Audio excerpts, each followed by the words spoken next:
O irmão da Marta mora na Holanda há 11 anos. E ele nos deu o privilégio de irmos lá através da milhagem do avião dele. E nós passamos na Europa, na faixa, no Vasco, 40 dias. Eu, como pastor, estava acostumado a passar 40 dias no deserto, não na Europa. E há muita beleza na Europa, mas também marcas de muito sofrimento. Afinal de contas, a Segunda Guerra Mundial levou, há 71 anos atrás, 70 milhões de vidas, entre militares e civis. E lá há muita marca de sofrimento. Muita beleza, mas também marcas de sofrimento. Nós fomos num cemitério americano, o governo da Holanda cedeu esse terreno aos americanos, e lá há mais ou menos de 2.000 a 3.000 soldados americanos enterrados da Segunda Guerra. Então você vê aquelas cruzes branquinhas, todas enfileiradas, e alguns têm um nome, e alguns está assim: só Deus conhece o seu nome, porque eram pedaços de pessoas que foram enterradas.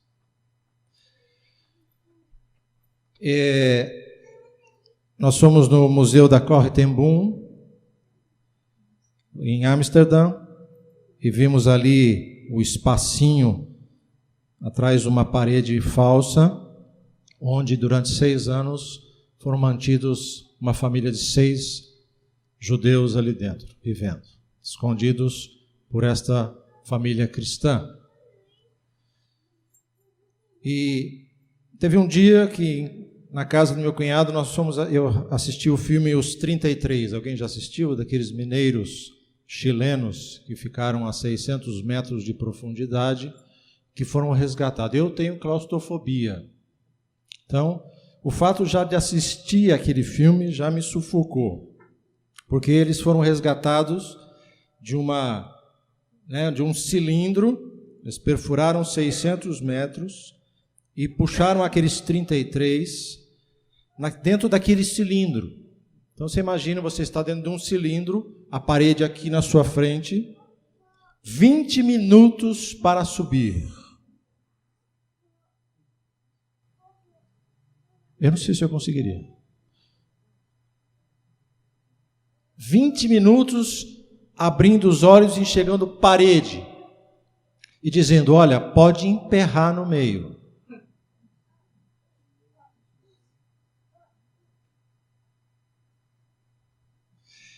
E no dia seguinte que eu assisti o filme, nós fomos uma cidade, Valkensburg, na Holanda, e a minha cunhada falou assim: topa ir numa caverna? Eu achei que era uma caverninha. Falei: tudo bem. Chegamos lá, é uma caverna que foi usada para bombardeios. Então, você pega um trenzinho elétrico e desce 320 metros. Fora estava 25 graus, dentro estava 12. Um gelo. E aquilo vai estreitando, o trenzinho vai passando e o cara vai falando em holandês, é óbvio.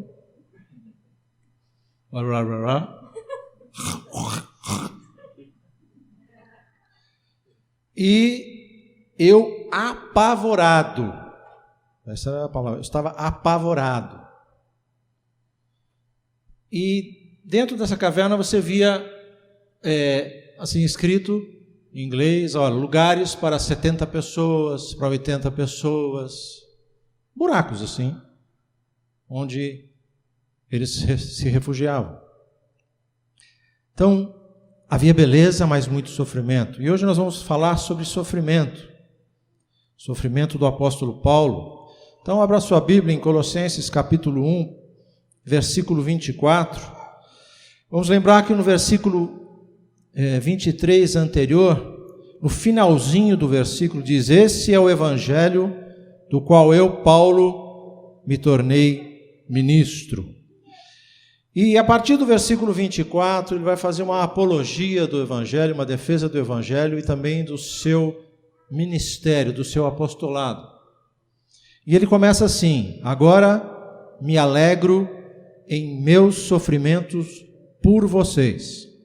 Claro que Paulo não era masoquista, não gostava de sofrer, e a alegria que ele tinha era fruto do Espírito Santo. Nós sabemos disso. E ele está dizendo: eu alegro em meus sofrimentos por vocês, não no sofrimento. Em sofrimento é bem diferente. Ele não está dizendo: o sofrimento me faz me tornar alegre. Não, eu sou capaz de sentir alegria por vocês, mesmo sofrendo por vocês.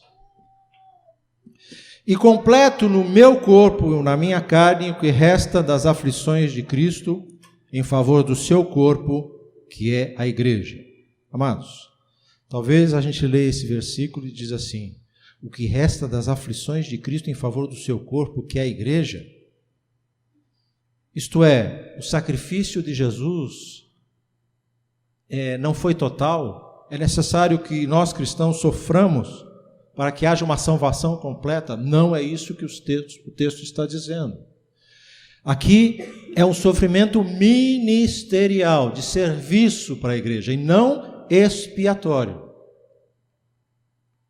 Cristo sofreu uma única vez por nós, e o seu sofrimento foi completo. Nós não precisamos sofrer para sermos salvos, mas há um sofrimento ministerial pela igreja, a qual Cristo em nós, por estarmos em Cristo, é como se Ele ainda sofresse por nós. Mas não é expiatório, é ministerial. E eu gostaria de fazer uma divisão muito exata que a palavra de Deus diz sobre sofrimento. Vamos abrir em 1 Pedro, capítulo 4, por favor.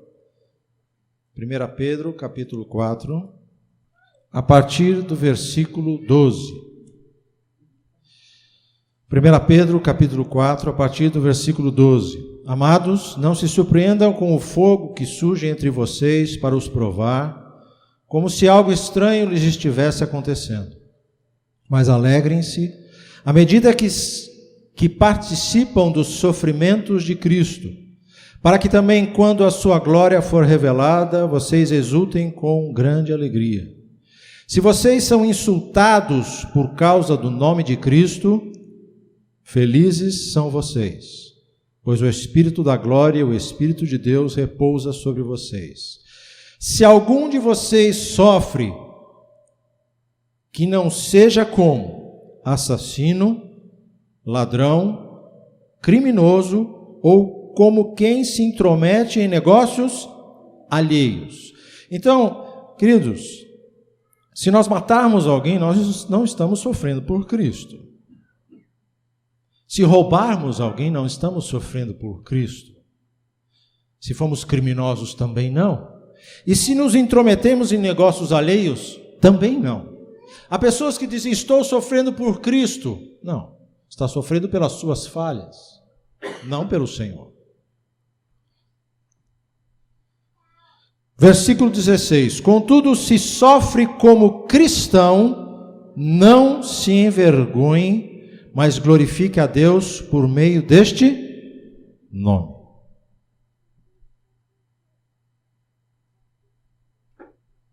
O convite que a palavra de Deus nos faz é para sofrermos como cristãos e não como incrédulos, como malfeitores. E Paulo continua dizendo: dela me tornei ministro, dela igreja me tornei ministro. A palavra diáconos, que surgiu a nossa palavra diaconia, diáconos. De acordo com a responsabilidade. Como é que está na sua tradução? Como? Dispensação. No grego essa palavra é interessante. Oikonomia. Oikos é casa. Oikonomia é a ideia de um mordomo que trabalha na casa. Um mordomo que trabalha na casa não é dono da casa.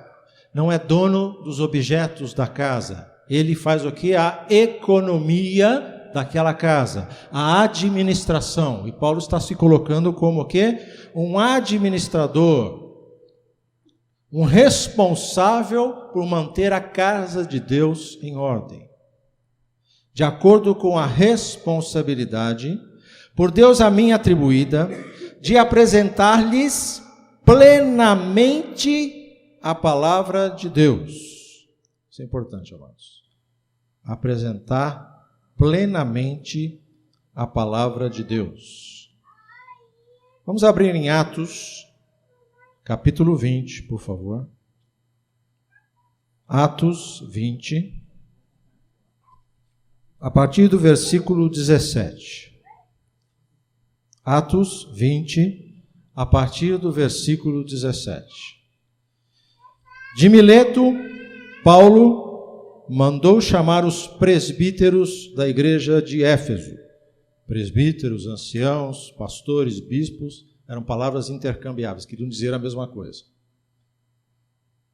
Quando chegaram, ele lhes disse. Então aqui se fala desse texto que é o primeiro concílio pastoral da igreja primitiva. Quando chegaram, ele lhes disse: vocês sabem como vivi todo o tempo em que estive com vocês, pastores, desde o primeiro dia até o dia em que cheguei à província da Ásia. Servi ao Senhor como? Com toda humildade, com lágrimas, isto é, expondo as suas fraquezas, sendo severamente provado pelas conspirações dos judeus. Vocês sabem que não deixei de pregar-lhes nada, é aqui que nós queremos enfatizar, que fosse proveitoso, mas ensinei-lhes tudo publicamente, de casa em casa. Essa palavra, vocês sabem que não deixei de pregar-lhes nada, é hipostelo, é um barco a toda vela, pronto para navegar. O barco, eles encostavam no cais e ele era preparado para a navegação. E quando ele estava plenamente, com todo o mantimento, com todas as velas no lugar, ele partia. É nossa responsabilidade, né, Cris? Futuros pastores, de pregar para vocês tudo. De colocar toda a verdade do Evangelho e aquilo que o Evangelho traz, as consequências do Evangelho para a igreja do Senhor. Nós não podemos esconder nada. O texto em Colossenses continua: de pregar-lhes plenamente a palavra de Deus, e é a palavra de Deus que nós temos que pregar, e não a nossa palavra. Deus tem compromisso com a sua palavra e não com a hermenêutica da sua palavra, que nós damos a sua interpretação. Vou repetir. Deus tem compromisso com aquilo que ele quis dizer e não com aquilo que eu acho que ele disse. O mistério, uma palavra muito usada lá no começo da igreja primitiva, estava começando o gnosticismo, gnosis, conhecimento, onde eram religiões de mistério, onde havia redenção só para poucos homens que tinham um conhecimento oculto, que só era revelado para poucos. E Paulo está usando esse texto dizendo: olha, eu quero apresentar-lhes plenamente a palavra de Deus, o mistério, ele usa a mesma palavra, que esteve oculto, não está mais, durante épocas e gerações, mas que agora foi manifestado, não está mais oculto, a seus quem? Santos. Foi manifestado a todos os santos, a toda a igreja do Senhor. A ele quis Deus dar a conhecer entre os gentios, nós aqui somos gentios, Goim, nações. Quem não era judeu era Goim, nações, povinho. A ele quis Deus dar a conhecer entre os gentios, entre nós, a gloriosa riqueza deste mistério. Aí ele vai dizer qual é o mistério, que é Cristo em vocês, a esperança da glória. Qual era o mistério que estava oculto? Lá no Antigo Testamento. Cristo em nós aqui, a esperança da glória. Este é o mistério que estava oculto e que foi revelado, o qual Paulo se tornou ministro, de apresentar, de revelar este mistério. Vamos abrir lá em Efésios capítulo 2. Efésios capítulo 2. Paulo escreveu na igreja em Éfeso, uma igreja predominantemente gentílica, e ele diz, versículo 19: portanto, vocês já não são estrangeiros nem forasteiros, mas concidadãos dos santos e membros da família de Deus, edificados sobre o fundamento dos apóstolos e dos profetas, tendo Jesus Cristo como pedra angular, a pedra de esquina, o alicerce, no qual todo o edifício é ajustado e cresce para tornar-se um santuário santo no Senhor. Nele, vocês também estão sendo edificados como juntos com os judeus. Antigamente, amados, no tempo lá de Jesus, havia o templo, e os judeus não podiam entrar no templo, só no átrio exterior. E o que Paulo está dizendo é o seguinte: agora não só vocês podem entrar, agora vocês fazem parte do templo. Vocês são pedra. Nele vocês também estão sendo edificados juntos para se tornarem morada de Deus por seu Espírito. Voltemos a Colossenses. A ele quis Deus dar a conhecer, versículo 27, entre os gentios, a gloriosa riqueza deste mistério que é Cristo em vocês, a esperança da glória. Nós o proclamamos, 3 palavras importantes aqui sobre o Evangelho. Nós o proclamamos, advertindo e ensinando. Devemos ser proclamadores deste Evangelho. Este Evangelho adverte e este Evangelho ensina. A cada um, vejam o que Paulo está dizendo. Primeiro ele disse lá em cima, aos seus santos, plural. Depois ele disse a cada um, com toda a sabedoria, para que apresentemos todo homem. Por que Paulo ele usa santos no plural, a cada um e todo homem? Porque os gnósticos diziam que a salvação era só para alguns. E eles dividiam os homens em 3 tipos. Os ílicos, que eram os homens terrenos, incapazes da redenção. Haviam os psíquicos, que eram baixa taxa de espiritualidade, mas sujeitos à redenção. E haviam os pneumáticos. Engraçado isso, não? Pneumático, pneuma, né? Que é o espírito, que lembra pneu. E pneumático, em espanhol, pneu é pneumático. E tinha os pneumáticos que atingiram a redenção mediante um conhecimento de mistérios. Só poucos adquiriam esta redenção. E Paulo, sabendo disso, está dizendo, não. Em Cristo, todos são santos, todos que estão em Cristo.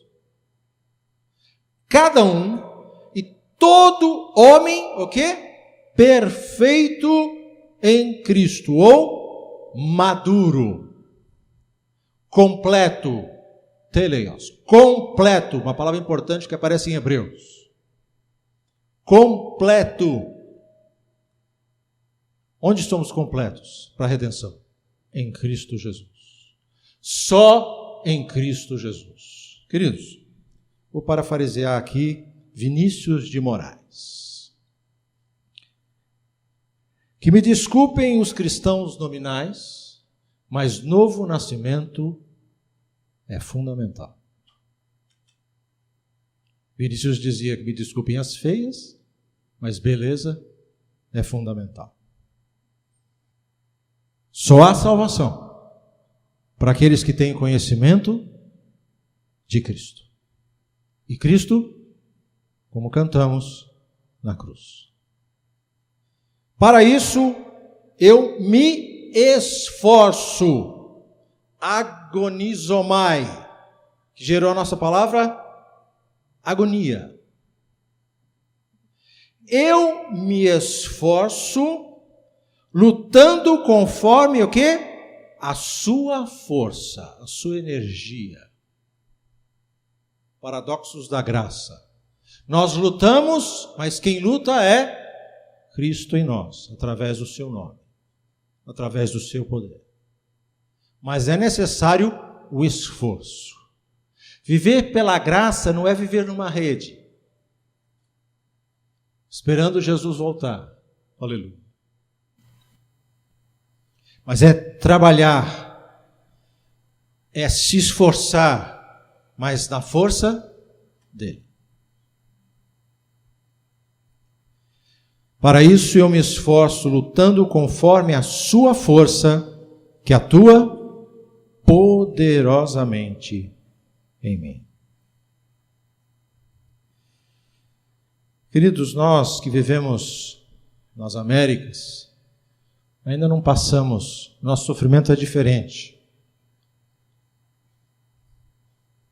Não temos guerras, temos problemas sérios, mas não guerras. E quando há muito sofrimento, as nossas orações mudam. Me lembro que assisti na televisão um documentário sobre os sobreviventes do Holocausto, todos marcados com aqueles números. E tinha uma senhora que dizia, olha, essa senhora hoje, não sei se ela está viva hoje, mas ela vai nas lojas e compra tudo que vê, tudo, por causa daquilo que ela passou. E ela dizia o seguinte, quando fui ao campo de concentração, eu era muito pequenininha, minha mãe foi comigo, e ela disse assim, minha mãe virou sabão. E eu, conforme o tempo foi passando, ela disse, eu orava ao Messias para morrer queimada, por tanto frio que eu passei. Todos os dias eu orava ao Messias. Messias, me leva para uma fogueira. Quero morrer queimado para sentir um pouco de calor antes de morrer. E essa mulher hoje sobreviveu, saiu e nos contou essa história. Amados, por quem você está sofrendo? Pelos seus erros ou por Jesus?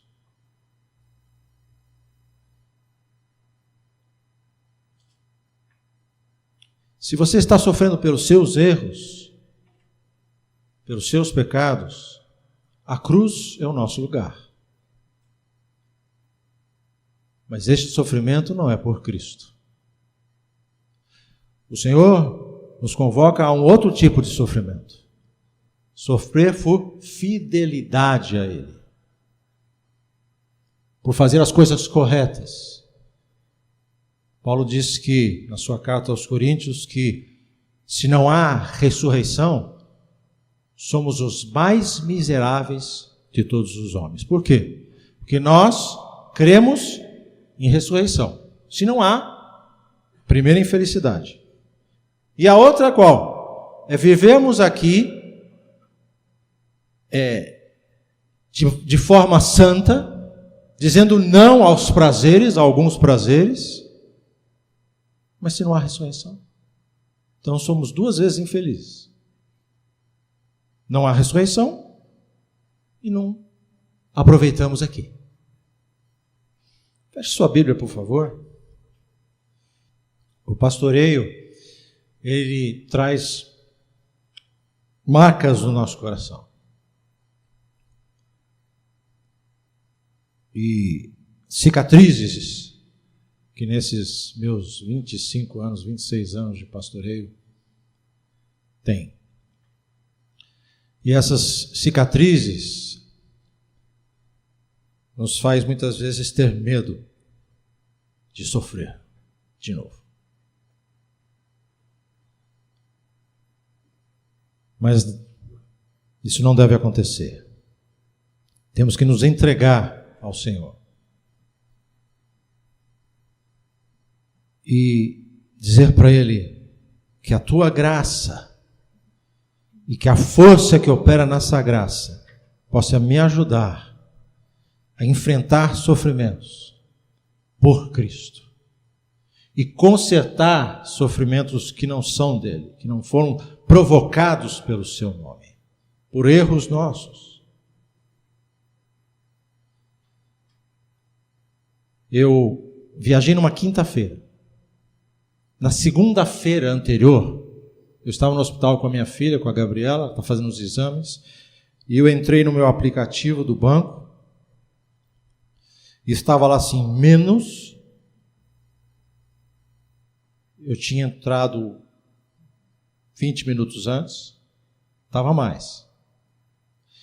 Estava menos R$ 9.800. Entraram na minha conta e sacaram tudo o que eu tinha e o que não tinha. Através de erro meu. Porque eu não tomei providências no computador, com senhas, etc. Entraram e arrancaram tudo. E eu disse, bom, segunda-feira eu não vou viajar mais. Como que eu vou fazer? Aí disseram, olha, o que eu faço? O senhor vai na delegacia, faz um BO, explica o que aconteceu, fizemos, eu e a Marta. Mas eu dizia, mas não vai dar. Isso não é tão rápido assim. E na quarta-feira, graças a Deus, devolveram todo o dinheiro. O banco devolveu. Mas eu podia dizer, não, porque eu estou em Cristo, estou sofrendo por aqui, sofrendo por Cristo. Foi meu erro. Minha culpa. Minha falta de cuidado. Vamos orar. Senhor, nenhum de nós aqui está preparado para sofrer. Nenhum de nós aqui quer sofrer. Mas alguns já estão sofrendo. Talvez pelos seus pecados e erros, e outros por quererem levar uma vida santa, sofrendo pelo Senhor, dizendo não aos prazeres, ao pecado. Uns sofrendo por graves erros, outros por não tão graves, mas há sofrimento. Senhor, nós queremos aprender a lutar a vida cristã, não através de nossa força, porque não temos, mas através do Teu poder que atua em nós. Senhor, queremos nos esforçar pelo Teu reino.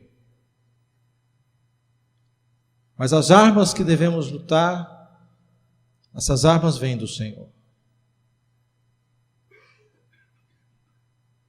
Ensina-nos a sofrer por Ti, E quando o sofrimento acabar, permanecermos firmes no Senhor. Aqueles, Pai, que já sofreram tantos em outras épocas, em outras igrejas locais, e outros que estão sofrendo aqui, por irmãos que usaram palavras duras,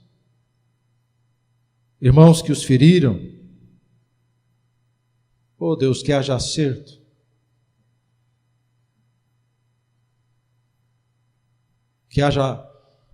que o Senhor restaure a comunhão com os irmãos.